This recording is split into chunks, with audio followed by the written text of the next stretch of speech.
नमस्कार दोस्तों, स्वागत है आप सभी का हमारे यूट्यूब चैनल स्टडी वाला पर। जैसा कि हम जानते हैं, हम इसमें एंशिएंट हिस्ट्री के बारे में पढ़ते हैं। तो आज का हमारा टॉपिक है बौद्ध धर्म। तो आज हम बौद्ध धर्म के बारे में पूरे डिटेल से डिस्कस करेंगे। तो बौद्ध धर्म की स्थापना किसने की थी, संस्थापक कौन था बौद्ध धर्म का? बौद्ध धर्म के संस्थापक थे गौतम बुद्ध। गौतम बुद्ध का बचपन का नाम क्या था? गौतम बुद्ध के बचपन का नाम सिद्धार्थ था। ठीक है। उनका जन्म स्थान क्या था? लुम्बिनी। गौतम बुद्ध का जन्म लुम्बिनी में हुआ था। लुम्बिनी इस समय कहाँ है? नेपाल में। गौतम बुद्ध का जन्म हुआ था 563 BC में और इनकी मृत्यु हुई थी 483 BC। 80 वर्ष की उम्र में इनका निधन हो गया था। इनकी माता का नाम महामाया, इनकी सौतेली माता का नाम प्रजापति गौतमी था। इन्होंने ही बुद्ध का पालन पोषण किया था। इनकी माता महामाया का निधन हो गया था इनके जन्म के उपरांत। गौतम बुद्ध के अक्सर पूछा जाता है कि कौन से कुल के थे, तो ये शाक्य कुल के थे। गौतम बुद्ध शाक्य कुल से संबंधित हैं। इनका गोत्र गौतम या गौतम बुद्ध था। इनके पिता का नाम शुद्धोधन, इनकी पत्नी का नाम यशोधरा, इनके पुत्र का नाम राहुल। गौतम बुद्ध के जन्म के बाद कौंडिन्य नामक ब्राह्मण जो थे, उन्होंने ही भविष्यवाणी की थी कि सिद्धार्थ या तो एक महान सम्राट बनेंगे या एक महान साधु बनेंगे। ठीक है। और गौतम बुद्ध के जीवन को प्रभावित करने वाली 4 मुख्य घटनाएं हैं। कितनी 4 घटनाएं हैं? 4 मुख्य घटनाएं हैं। 4 मुख्य घटनाएं निम्न हैं। जैसे सबसे पहले जब भ्रमण पर निकले वो, तो उन्होंने क्या देखा? बुजुर्ग व्यक्ति, बीमार व्यक्ति, मृत व्यक्ति, फिर साधु। ये 4 चीज़ें देख करके उनका मन एकदम विचलित हो गया। ठीक है। इन सबसे विचलित होकर गौतम बुद्ध ने 29 वर्ष की अवस्था में गृह त्याग कर दिया। गृह त्याग के बाद वो सबसे पहले कहाँ पहुँचे? सबसे पहले पहुँचे राजगीर पहुँचे और राजगीर में उन्होंने सबसे पहला अपना गुरु किसी बनाया, अलार कलाम को अपना पहला गुरु बनाया। अलार कलाम जो थे, ये सांख्य दर्शन के आचार्य थे और बुद्ध ने इनसे योग की शिक्षा ग्रहण की थी। द्वितीय जो गुरु बने बुद्ध के, द्वितीय गुरु बने रुद्रक रामपुत।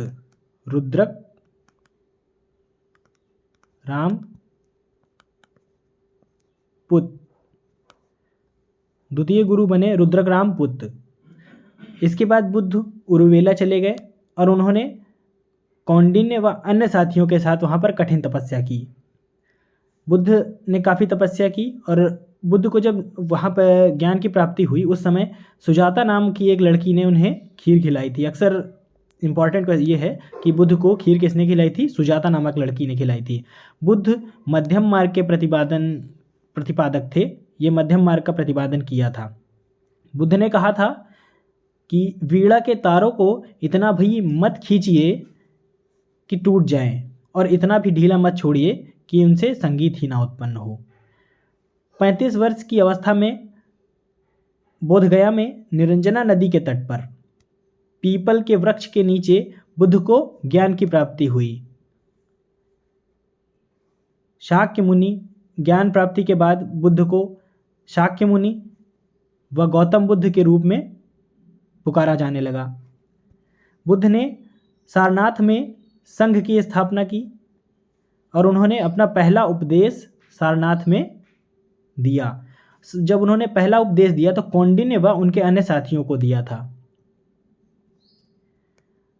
बुद्ध ने अपने सर्वाधिक उपदेश कहाँ दिए? ये अक्सर पेपर में पूछा जाता है, वनडे एग्जाम में। बुद्ध ने अपने सर्वाधिक उपदेश कहाँ दिए? बुद्ध ने अपने सर्वाधिक उपदेश श्रावस्ती में दिए।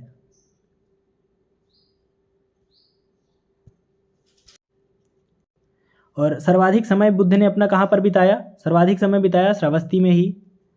और बुद्ध को अवंती के शासक प्रद्योत ने आमंत्रित किया था, लेकिन वह अवंती की यात्रा पर नहीं गए। बुद्ध का प्रधान शिष्य कौन था? बुद्ध के प्रधान शिष्य थे उपालि और बुद्ध का प्रिय शिष्य था आनंद। आनंद के कहने पर ही महात्मा बुद्ध ने महिलाओं को संघ में प्रवेश दिया था।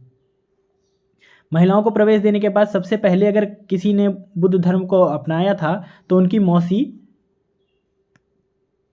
मौसी ने अपनाया था। उनकी मौसी का क्या नाम था, बताइए, कमेंट करिए आप लोग। बुद्ध की मौसी जो थी गौतमी प्रजापति ने सबसे पहले बुद्ध धर्म को अपनाया था। ठीक है, गौतमी प्रजापति ने सबसे पहले बुद्ध धर्म को अपनाया था। बुद्ध की मृत्यु के पश्चात आनंद को, जो उनका शिष्य था, निर्वाण की प्राप्ति हुई थी। बुद्ध की प्रसिद्ध वैशाली की प्रसिद्ध नगरवधु आम्रपाली बुद्ध की शिष्या बन गई थी और 80 वर्ष की अवस्था में कुशीनगर में भगवान बुद्ध ने अपना शरीर त्यागा था या भगवान बुद्ध की मृत्यु हो गई थी। भगवान बुद्ध के जीवन से संबंधित कुछ प्रतीक हैं, ये अक्सर एग्जाम में पूछे जाते हैं, जैसे सफ़ेद हाथी या हाथी तो बुद्ध के गर्भस्थ होने का प्रतीक है। जब बुद्ध की माता जी के समय, मतलब बुद्ध भगवान गर्भ में थे, उस समय उनको सपने में सफ़ेद हाथी दिखा था। ठीक है, इसके बाद सांड और कमल का संबंध किससे है, महात्मा बुद्ध के जन्म से है। घोड़ा का संबंध किससे है, ग्रह त्याग का प्रतीक है, ये ग्रह त्याग से संबंधित है। जब भगवान बुद्ध ने अपना ग्रह त्यागा था उस समय घोड़े पर बैठ करके गए थे।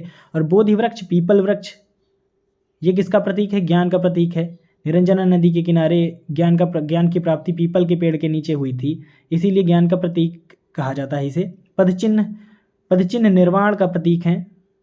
महात्मा बुद्ध जी जब निर्वाण की प्राप्ति हुई थी तो उन्होंने पदचिन्ह छोड़ दिए थे अपने। स्तूप मृत्यु का प्रतीक है। महाभिनिष्क्रमण क्या है जानते हैं आप? महाभिनिष्क्रमण 29 वर्ष की अवस्था में भगवान बुद्ध ने ग्रह त्याग किया था, जिसे महाभिनिष्क्रमण कहा जाता है। संबोधि 35 वर्ष की अवस्था में गौतम बुद्ध को बोधगया में निरंजना नदी के तट पर पीपल के वृक्ष के नीचे ज्ञान की प्राप्ति हुई थी, जिसे संबोधि कहा जाता है। क्या कहा जाता है? संबोधि कहा जाता है। धर्मचक्र प्रवर्तन, ज्ञान प्राप्ति के पश्चात भगवान बुद्ध ने सारनाथ में कौंडिन्य एवं उसके साथियों को प्रथम उपदेश दिया, जिसे धर्मचक्र प्रवर्तन कहा जाता है। कहाँ पर पहला उपदेश दिया था? सारनाथ में। और इस पहले उपदेश को धर्मचक्र प्रवर्तन कहा जाता है। महापरिनिर्वाण का संबंध है महात्मा बुद्ध की मृत्यु से। 80 वर्ष की अवस्था में कुशीनगर में भगवान बुद्ध की मृत्यु हो गई थी, जिसे महापरिनिर्वाण कहा जाता है। भगवान बुद्ध की शिक्षाएं निम्नवत हैं। 4 आर्य सत्य उन्होंने बताए। 4 आर्य सत्य हैं: दुख है, दुख का कारण है, दुख के कारण का निवारण है, दुख निवारण का मार्ग है। अगर दुख है आपके जीवन में तो वही आपको उसके निवारण तक पहुंचा पाएगा। और प्रतीत्य समुत्पाद, भगवान बुद्ध ने दूसरे आर्य सत्य के तहत इसका प्रतिपादन किया था। यह बौद्ध धर्म का कार्य कारण या कारणता सिद्धांत है। कैसे, कौन सा सिद्धांत है ये? कारणता सिद्धांत है, प्रतीत्य समुत्पाद्य। भगवान बुद्ध ने दुखों का कारण अज्ञान, अविद्या, तृष्णा को बताया है, यानी इच्छा। दुखों का कारण क्या है? इच्छा। इसे द्वादश निदान चक्र भी कहा जाता है। प्रतीत्य समुत्पाद को द्वादश निदान चक्र भी कहा जाता है। इसका शाब्दिक अर्थ है ऐसा होने पर वैसा होना। ठीक है। भगवान बुद्ध ने अष्टांगिक मार्ग का प्रतिपादन किया। भगवान बुद्ध ने यह चौथा आर्य सत्य है, इसके तहत इसका प्रतिपादन किया गया। 8 आर्य सत्य हैं वो कौन से हैं? सम्यक दृष्टि, सम्यक संकल्प, सम्यक वाक, सम्यक क्रमंति, सम्यक आजीव, सम्यक व्यायाम, सम्यक स्मृति, सम्यक समाधि। ये 8 जो आपके अष्टांगिक मार्ग हैं, इनका प्रतिपादन महात्मा बुद्ध ने किया। महात्मा बुद्ध ने क्षणिकवाद या अनित्यवाद का भी प्रतिपादन किया है। इसके बारे में हम ज़्यादा कुछ नहीं डिस्कस करेंगे। इसका अर्थ यह है कि सभी वस्तुओं का अस्तित्व क्षण भर के लिए होता है, यानी वस्तुओं के गुण भी क्षणिक होते हैं, ज़्यादा समय के लिए नहीं रुकते हैं, यह परिवर्तनशील हैं। भगवान बुद्ध ने अनात्मवाद का भी प्रतिपादन किया। नित्य आत्मा को नहीं स्वीकार करते हैं। भगवान बुद्ध नित्य आत्मा को नहीं स्वीकार करते हैं। भगवान बुद्ध के अनुसार विज्ञान या विचार का प्रवाह ही आत्मा है। ठीक है, अब आगे डिस्कस करेंगे हम आपसे। भगवान बुद्ध के अनुसार विज्ञान का पुनर्जन्म होता है, अर्थात बुद्ध धर्म में पुनर्जन्म की मान्यता थी। निर्वाण क्या है? निर्वाण का शाब्दिक अर्थ है दीपक या विज्ञान का बुझ जाना, अर्थात किसी दीपक या विज्ञान का बुझ जाना ही निर्वाण है। निर्वाण बौद्ध धर्म का अंतिम लक्ष्य है, यानी निर्वाण आपको प्राप्त हो गया तो समझिए आपके सारे कष्ट या दुख दूर हो गए। भगवान बुद्ध ने निर्वाण की अवस्था का उल्लेख नहीं किया है। भगवान बुद्ध से ईश्वर या परमात्मा के बारे में जब कोई पूछता था तो वह हमेशा मुस्कुरा दिया करते थे, अर्थात भगवान बुद्ध अनीश्वरवादी धर्म के हैं, यानी वो भगवान में विश्वास नहीं करते हैं। बौद्ध संगीतियों के बारे में बताएंगे। 4 बौद्ध संगीतियाँ हुई हैं, जिसमें सबसे पहली बौद्ध संगीति 483 में अजातशत्रु के शासनकाल में हुई। स्थान क्या था? इसका स्थान था राजगृह में हुई हैं, और उस समय अध्यक्ष कौन था? महाकश्यप। दूसरी बौद्ध संगीति 383 में हुई। कालाशोक वहाँ का शासक था, वैशाली में इसकी स्थापना की गई, और वहाँ के जो अध्यक्ष थे इस समय बौद्ध संगीति के सर्वकामी या सबकामी थे। 251 BC में अशोक ने पाटलिपुत्र में तृतीय बौद्ध संगीति का निर्माण किया। उस समय वहाँ का अध्यक्ष मोगलीपुत्तिस थे। फिर प्रथम शताब्दी में चौथी या अंतिम बौद्ध संगीति का निर्माण हुआ। इसका निर्माण कनिष्क ने करवाया, कुंडल वन या कश्मीर में करवाया। वसुमित्र उस समय वहाँ के अध्यक्ष थे, और उपाध्यक्ष कौन था? अश्वघोष। ठीक है, उपाध्यक्ष वहाँ के अश्वघोष थे। प्रथम संगीति में सुप्त पिटक, त्रिपिटक होते हैं बौद्ध धर्म में, तो सुप्त पिटक की रचना प्रथम संगीति में की गई। इसके रचनाकार थे आनंद। इसमें भगवान बुद्ध के जीवन से संबंधित घटनाएं मिलती हैं। सुप्त पिटक ने खुद्दक निकाय में जातक कथाएं वर्णित हैं, यानी जातक कथाएं किससे संबंधित हैं? जातक कथाएं सुप्त पिटक की हैं, और यह बुद्ध धर्म से संबंधित हैं। इसमें भगवान बुद्ध के पूर्व जन्मों की कहानियां वर्णित हैं। फिर इसी में विनय पिटक की रचना हुई। दूसरे पिटक विनय पिटक की रचना इसी में हुई, जिसकी रचना की उपाली ने।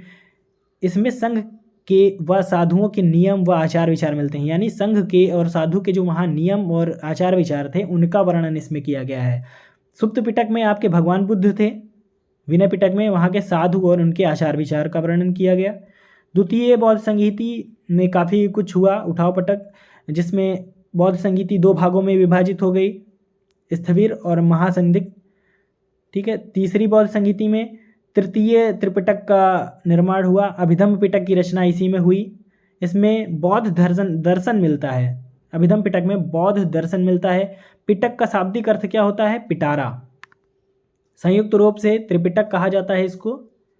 ठीक है बच्चों, चतुर्थ बौद्ध संगीति आते आते जो आपकी बौद्ध धर्म था, यह 2 भागों में बटा, हीनयान और महायान। ठीक है, हीनयान और महायान। तो बुद्ध धर्म के बारे में आज सारा कुछ हमने डिस्कस कर लिया है। आपको ये चैनल और इस पे पढ़ाया गया कंटेंट अच्छा लगे तो इसे सब्सक्राइब करें, लाइक करें, शेयर करें। धन्यवाद।